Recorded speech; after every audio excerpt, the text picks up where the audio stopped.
ठीक है, तो ये एक अभी मैथ्स की प्रॉब्लम सॉल्व कर रहा था। इसमें मतलब ये वाला सॉल्व किया तो मैंने ये वाला जो ड्राइंग किया ना, इसको देख के मुझे लगा कि ये वाला प्रॉब्लम जो है ये वाला सॉल्व एक बार मतलब जो है मतलब एक्सप्लेन करना चाहिए यहाँ पे। ठीक है, तो एक बार ये मैथ्स वाली प्रॉब्लम देखते हैं। मतलब एरिया निकालना हमारा यहाँ पे वो नहीं रहेगा मेन। इसमें बोला है कि ये वाला एरिया फाइंड करो, इनसाइड दिस करो और आउटसाइड दिस करो। तो हम ये वाला एरिया तो देखो r² डी थीटा आप कर ही लोगे, है ना, वो वाला नहीं है। लेकिन सबसे पहले वो एरिया आइडेंटिफाई करना है इन दोनों के बीच में वो कौन सा है। तो आइडेंटिफाई करने के लिए एरिया इन दोनों की शेप ड्रॉ करनी पड़ेगी हमको, है ना, कि ये कौन सी शेप है और ये कौन सी शेप है। अब देखो वो r=a है, r=a तो सर्कल होता है, ठीक है। जैसे पोलर कोऑर्डिनेट्स में ये दोनों दिया हुआ ना, r और थीटा की फॉर्म में, तो r तो क्या होता है, देखो x=r cos y=r sin theta, दोनों को स्क्वायर करके ऐड करोगे तो x² + y² r²। तो है ना, वो वाली इक्वेशन तो जो है सर्कल की इक्वेशन है, ए रेडियस का सर्कल, ठीक है, वो ए रेडियस के सर्कल की इक्वेशन है। तो r=a जो है ये वाला तो क्या है, ये है circle of radius a, radius a, है ना। या फिर उसमें ऐसा देख लो थीटा से इंडिपेंडेंट है, तो थीटा को अगर 0 से 2π में वेरी करोगे तो r जो है वो कांस्टेंट है। अब कोई ऐसी शेप जिसमें जो है उसकी ओरिजिन से, मतलब एक ओरिजिन से एक पॉइंट लो, ओरिजिन एक पॉइंट, ओरिजिन से कोई भी एक पॉइंट लो, उसकी डिस्टेंस जो है वो कांस्टेंट है ना, और थीटा से इंडिपेंडेंट है, तो ऐसी शेप तो सर्कल ही बनेगी, है ना। ठीक है, तो वो वाला तो सर्कल, अब इसका शेप ड्रॉ करना है बस। ये क्वेश्चन इसीलिए जो है वो एक्सप्लेन कर रहा हूँ कि इसमें ये वाला शेप जो है वो कैसे ड्रॉ करेंगे। ये वाला बहुत इंटरेस्टिंग है, एक बार देखते हैं ज़रा, है ना। तो इस वाली शेप को ड्रॉ करने से पहले हम क्या करेंगे, ये r² = 2a² cos 2 थीटा है, ठीक है। तो हम इसमें क्या करते, देखो r क्या होता है पोलर कोऑर्डिनेट्स में, r क्या होता है और थीटा क्या होता है, ये देख लो एक बार। तो r जो होता है पोलर कोऑर्डिनेट्स में वो इस ओरिजिन से किसी भी पॉइंट की डिस्टेंस होती है, ठीक है। इस डिस्टेंस को जैसे जैसे वेरी करेंगे, है ना, तो r होती है किसी भी पॉइंट की यहाँ से डिस्टेंस, और थीटा होता है ये इनिशियल लाइन से ये वाला एंगल, ठीक है, एंटी क्लॉकवाइज वाला एंगल, ठीक। r और थीटा, तो ये दो चीज़ें ध्यान में रखो, उसी से ये ड्रॉ हो जाएगा। एक बार ड्रॉ करके देखते हैं इसको।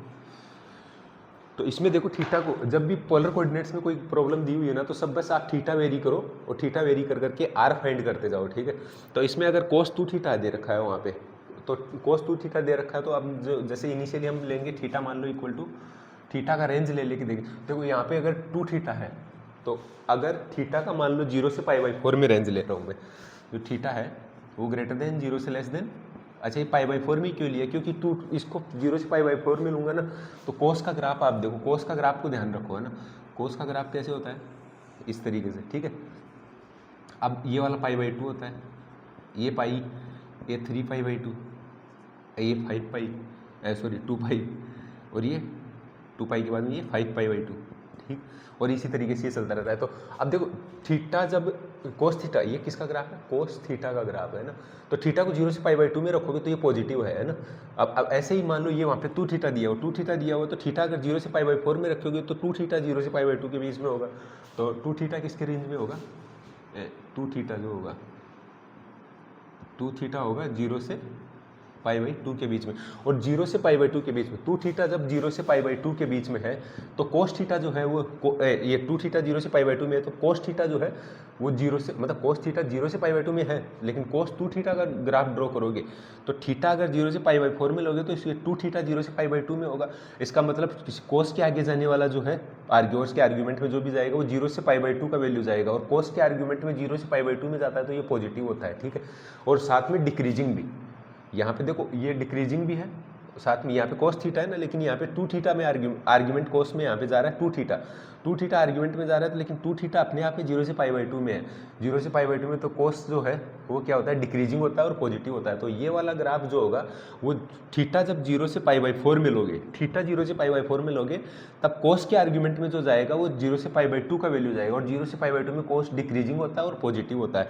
तो इसका ग्राफ 0 से π/2 में अगर हम ड्रॉ करके देखें, 0 से π/2 में आर का वेरिएशन जो है, ये वाली साइड क्या है, पॉजिटिव साइड है, तो ये वाली साइड भी ध्यान रखना पॉजिटिव ही होनी चाहिए। अगर ये वाली साइड किसी थीटा की रेंज में नेगेटिव आ रही है तो वो वैलिड नहीं है, क्योंकि वो इसके डोमेन में नहीं होगा ना।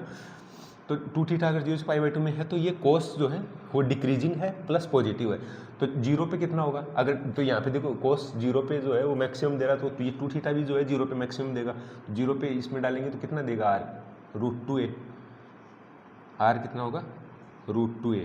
और अब थीटा को वेरी कर रहे हैं हम 0 से π/4 के बीच में, तो ये एंगल मान लेते कुछ π/4 है, तो 0 से π/4 के बीच में करोगे तो जैसे ही थीटा π/4 डालोगे 2 थीटा हो जाएगा π/2, और कोस थीटा जो है वो π/2 पे पहुंच जाएगी, ये हो जाएगा 0। इसका मतलब, लेकिन 0 से π/4 में जब थीटा को वेरी कर रहे हो तो कोस के आर्ग्यूमेंट में 0 से π/2 जा रहा है, और कोस उसमें डिक्रीजिंग होता है, तो ये वाला जो मैक्सिमम होगा, तो इसके बाद में सारे आर के वैल्यू जो आएंगे, जैसे मान लो आर जो है थीटा जो π/4 के बीच मैंने मान लो 30 डिग्री पे होगा, तो 30 डिग्री पे जो है आर जो मिलेगा ना वो 0 डिग्री वाले से कम मिलेगा, तो 0 डिग्री से इसका मतलब ये इधर में आता जाएगा कि ताकि ये डिस्टेंस जो है वो ये लगातार कम होती जाए, है ना। तो 0 से π/4 में जब हम जाएंगे तो ये 0 से π/4 पे आके एग्जैक्टली 0 बन गया ना, तो इसका मतलब ये वाले डिस्टेंस 0 से π/4 में कोस लगातार डिक्रीज हो रहा था, ये थीटा π/4 था लेकिन 2 थीटा π/2 गया तो ये लगातार डिक्रीज हो रहा था, तो ये लगातार डिक्रीज किया तो ये कुछ इस तरह की शेप आएगी, है ना, मतलब जिसमें आर जो है वो लगातार कम होता जाएगा थीटा के साथ में, है ना। ये मिला कहाँ से कहाँ तक का, 0 से π/4 वाला पोर्शन, है ना। अब थीटा को π/4, अब यहाँ पे देखो कोस जो है π/2 से अब मान लो थीटा का वेरिएशन जो है हमको पूरा 2π तक लेना है, थीटा जो है पूरा 2π तक वेरी करवा के देखना है, और उसके बाद में आर का वेरिएशन देखना है। तो यहाँ पे जो थीटा को 0 से π/4 मिली है तो आर लगातार घट रहा था, क्यों घट रहा था, क्योंकि कोस घट रहा था, यहाँ पे कोस के आर्ग्यूमेंट में 0 से π/2 जा रहे हो, π/2 में कोस घटता है। अब ले लो थीटा, अरे चल ले भाई, अब थीटा अगर हम ले रहे हैं π/4 से π/2 के बीच में, ठीक है, तो इसको अगर π/4 से π/2 के बीच में लेंगे तो 2 थीटा कहाँ से कहाँ आएगा, 2 थीटा आएगा π/2 से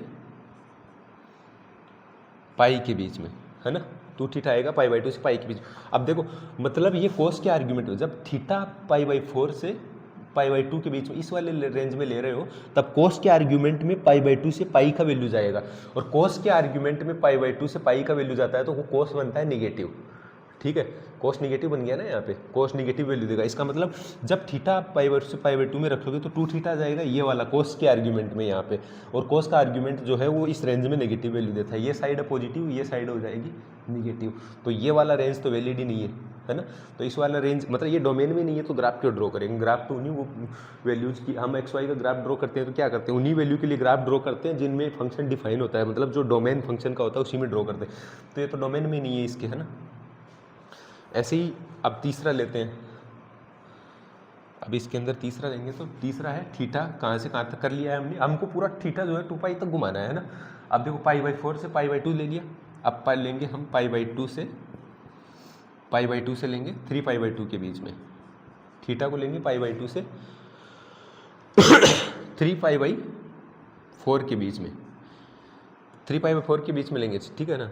π/2 से लिए π/2 क्योंकि 45 के इंटरवल में ले रहे हैं, क्योंकि डबल में कर दे रहा है ना यहाँ पे जाके, तो वो 90 का इंटरवल हो जा रहा है। तो थीटा अगर इस रेंज में लेंगे तो 2 थीटा कहाँ से कहाँ होगा, वो होगा पाई से 3π/2 के बीच में। अब देखो पाई से 3π होता है, अब 2 थीटा क्या है पाई से 3/2 में, और यहाँ पे कोस 2 थीटा है, मतलब कोस के आर्ग्यूमेंट में 2 थीटा जा रहा है, तो 2 थीटा अपने आप में पाई से 3π/2 में, और कोस के आर्ग्यूमेंट में अगर पाई से 3π/2 के बीच का चीज़ जाता है ना, ये वाले पोर्शन के लिए ग्राफ नहीं बनेगा।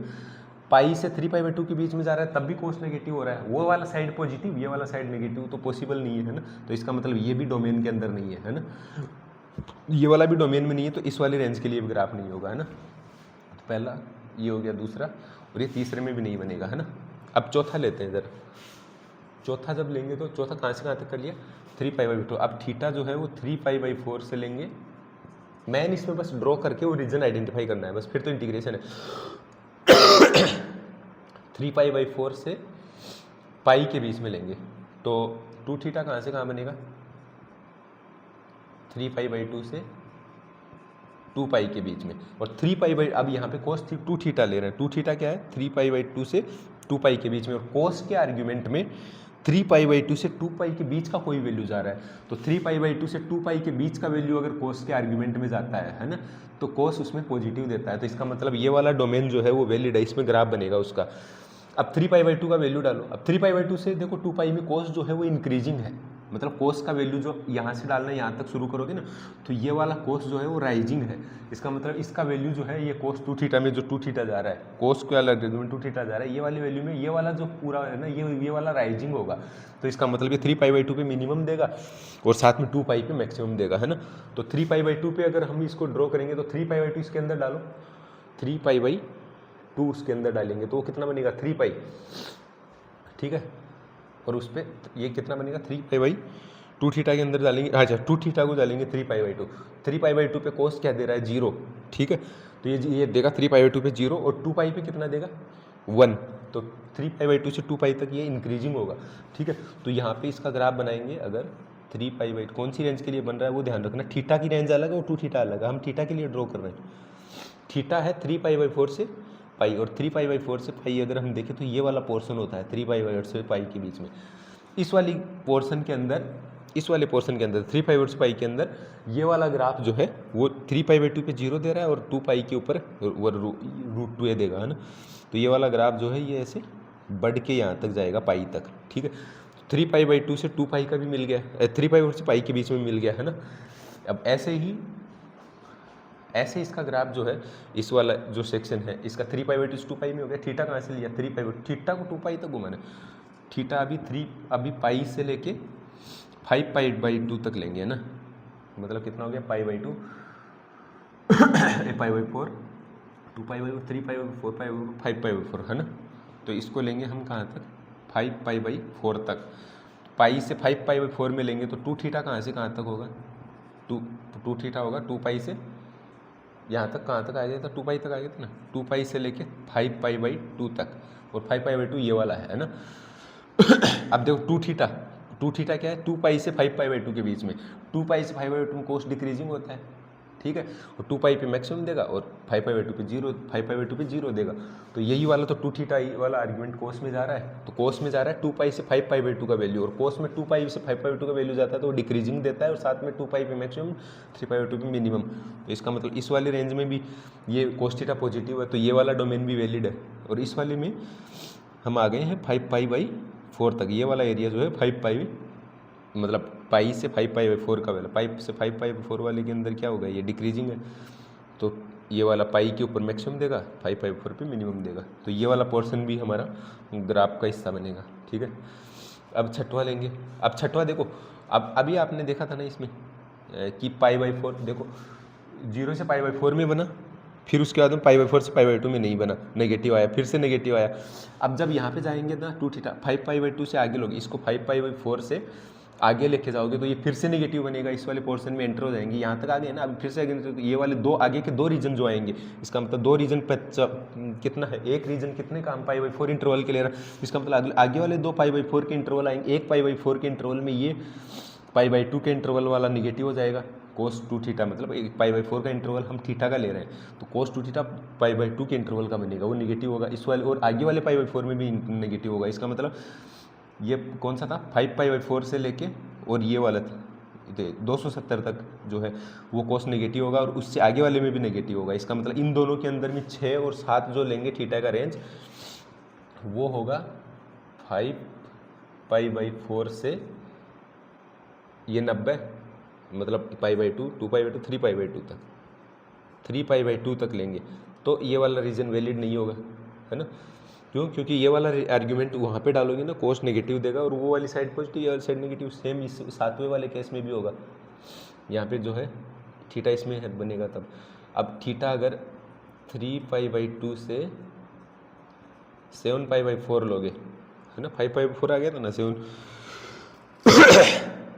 तो इस वाले रेंज के अंदर भी थीटा जो है ये 3 पाई बाई 2 तक था ना, 5 पाई बाई 4 से 3 पाई बाई 2, अब ये 3 पाई बाई 2 से अगले वाला तो पाई बाई 4 की काउंट करो 1 2 3 4 5 6 और ये 7 पाई बाई 4 तक, है ना। ये फिर से नेगेटिव होगा इसके अंदर, है ना। नेगेटिव क्या होगा, ये वाला साइड नेगेटिव होगा 2 थीटा आर्ग्यूमेंट, थीटा इसमें लोगे तो 2 थीटा नेगेटिव बनेगा ना, ऐसे ही यहाँ पे नेगेटिव बनेगा। और 8वां एक लास्ट इंटरवल बचा है, लास्ट इंटरवल लोगे तो फिर से इस रेंज को पार करके यहाँ पहुँच जाओगे, है ना। इसका मतलब थीटा के एक इंटरवल में 2 थीटा का 2 इंटरवल यहाँ पे काउंट करना पड़ेगा, है ना। तो ये वाला ग्राफ जो है इस वाले ग्राफ में ये फिर से ऐसा बनेगा, क्योंकि यहाँ पे देखो यहाँ तक आते आते हम यहाँ गए थे ना, फिर से यहाँ पहुँच जाएंगे। तो इसको कंबाइंड इसका ग्राफ अगर हम ड्रॉ करेंगे एक साथ कंबाइंड ग्राफ, है ना, तो वो एक बार मैं ड्रॉ करता हूँ। ये कोस का ग्राफ इसलिए ड्रॉ किया था ताकि एक बार कंपेयर कर पाओ ना कि कोस के आर्ग्यूमेंट में क्या कब जा रहा होता है, अब नेगेटिव पॉजिटिव बनता है, इंक्रीजिंग डिक्रीजिंग बनता है। अब इसको अगर एक साथ हमको ड्रॉ करना है किसको, r² = 2a² cos 2 थीटा को, तो ये 4 पॉइंट बना लेता हूँ मैं। कौन कौन सा है? 0 से π/4 इन दोनों के अंदर है नहीं, तो 0 से π/4 में कैसा है? ऐसा। फिर उसके बाद में अगले वाले के अंदर है नहीं, उससे अगले वाले में भी नहीं होगा, ठीक है। इसके अंदर होगा 3π/4 से पाई के बीच, 3π/4 से पाई के बीच में ये वाला होगा, 3π/4 से पाई ये है ना, तो इस वाले के अंदर भी ऐसा बनेगा, है ना, ठीक है ना।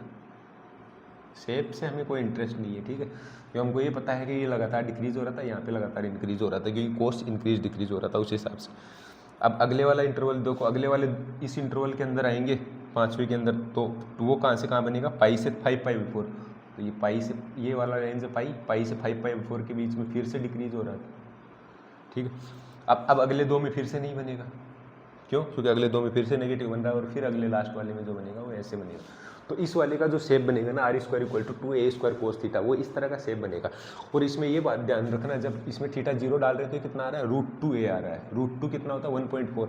और ये वाला भाई साहब जो है, ये क्या है? सर्कल है a रेडियस का, तो ये है √2a, और तो a तो यहीं कहीं रह जाएगा ना, क्योंकि √2 क्या होता है? 1.4, 1 से ज़्यादा होता है, तो ये a से बड़ा है ना, ये क्वांटिटी a से बड़ा है, ठीक। तो ये a यहाँ पे रह जाएगा, तो ये 1.5। तो ये इसका जो सर्कल ड्रॉ करेंगे वो सर्कल कुछ इस तरीके से इसको कट करेगा। तो ये जो इन दोनों का कंबाइंड जो ग्राफ बनेगा वो इस तरह का बनेगा। अब ये भाई साहब बोल रहा है कि find the area of the region inside this और आउटसाइड दिस। अब देखो थीटा इक्वल टू, अब मतलब इनसाइड किसके?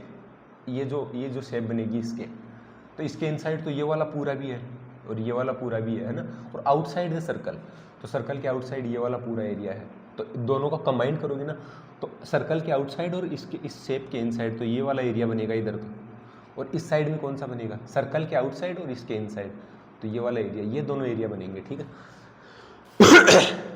अब ये दोनों एरिया जो है वो, अब इसका एरिया कैलकुलेट करते हैं, तो वो एरिया क्या निकल के आएगा? एरिया हम निकालते हैं क्या? एरिया जो निकालने होता है, अब देखो दो ग्राफ यहाँ पे इन्वॉल्व है, दो ग्राफ इन्वॉल्व होते हैं, तो इस वाले एरिया को मैं ऐसे निकाल सकता हूँ ना, ये वाला क्या है? R1 होगा, है ना, मतलब इसके ऊपर जो भी वेरी हो रहा होगा थीटा के साथ में R, वो R1 मान लेते हैं। ये वाला क्या होगा? R2 होगा। तो अगर मैं ये बोलूँ कि R2 वाला, अगर मैं ऐसे करता हूँ R2 का whole square by 2 d theta, है ना, तो ये वाला पूरा का पूरा एरिया इंक्लूड हो जाएगा उसके अंदर, है ना। अब इसके अंदर से अगर मैं R1 का whole square by 2 d theta कर दूँ, है ना, मतलब ये सर्कल वाला जो है, मतलब इस कार्डियोइड का एरिया, ये कार्डियोइड सॉरी, ये जो शेप बन रहे हैं ना, ये जो पत्ती जैसा शेप, इस पत्ती वाली शेप में से इस सर्कल वाली शेप का एरिया घटा दो, पत्ती वाला एरिया ये पूरा, ये सर्कल वाले को घटा दो इसमें से, तो ये वाला एरिया बच जाएगा, है ना। तो ये जो एरिया हम कैलकुलेट करेंगे ना, है ना, तो वो एरिया हमारे पास क्या निकल के आएगा? वो एरिया हमारे पास, देखो ये चल क्यों नहीं रहा पेन? ग्रेविटी का मैजिक देखो, जैसे ही मैं लिख रहा हूँ ना, तो पेन जो है वो ऐसे हो जा रहा है, तो इसमें जो इंक जो है वो आगे नहीं जा पा रहा है ना, तो बार बार दिक्कत कर रहा है। पेन में ऐसा कुछ दिक्कत नहीं है, ठीक है। तो ये वाला एरिया जो डिजायर्ड एरिया कैलकुलेट करेंगे, ये वाला एरिया इस पत्ती वाले एरिया का स्क्वायर, पत्ती वाले एरिया का स्क्वायर कितना होगा? 2a² cos 2 थीटा, ठीक है, माइनस इस सर्कल वाले का, है ना। तो ये दोनों एरिया को करके और इसको d थीटा के साथ में इंटीग्रेट कर देंगे, डिवाइड बाई 2 करते हैं ना, क्या होता है? एरिया r² बाई 2 होता है ना, मतलब एरिया जो निकालते हैं पोलर कोऑर्डिनेट्स पे होता है r² बाई 2 d थीटा, या फिर r d theta double integration करो तो, है ना। अब इसके लिए चाहिए हमें थीटा का लिमिट। अब थीटा का लिमिट तो तभी मालूम चलेगा ना, यहाँ पे थीटा का लिमिट कहाँ से कहाँ होगा? ये वाला थीटा है 0, ठीक है, ये वाला थीटा जो है 0 है, और ये वाला यहाँ पे कट कर रहा है, तो यहाँ से यहाँ तक थीटा का लिमिट लगा दे, तो यहाँ से यहाँ तक इसका एरिया, मतलब ये वाला पूरा एरिया माइनस ये वाला सर्कल का एरिया, है ना, इस वाले सर्कल के एरिया में से ये दोनों घटाए तो ये वाला एरिया मिल जाएगा, है ना। अब ये वाला जो एरिया निकालना है, इसमें थीटा का लिमिट जो है यहाँ से यहाँ तक लगेगा, थीटा का यहाँ से यहाँ तक लिमिट लगाना, तो ये वाला पॉइंट पता होना चाहिए, तो वो इन दोनों को सोल्व करके आएगा, ठीक है। ये वाला मैं मिटा दे रहा हूँ, एक बार शेप ड्रॉ कर लिया है ना, अब इसका तो कोई मतलब नहीं।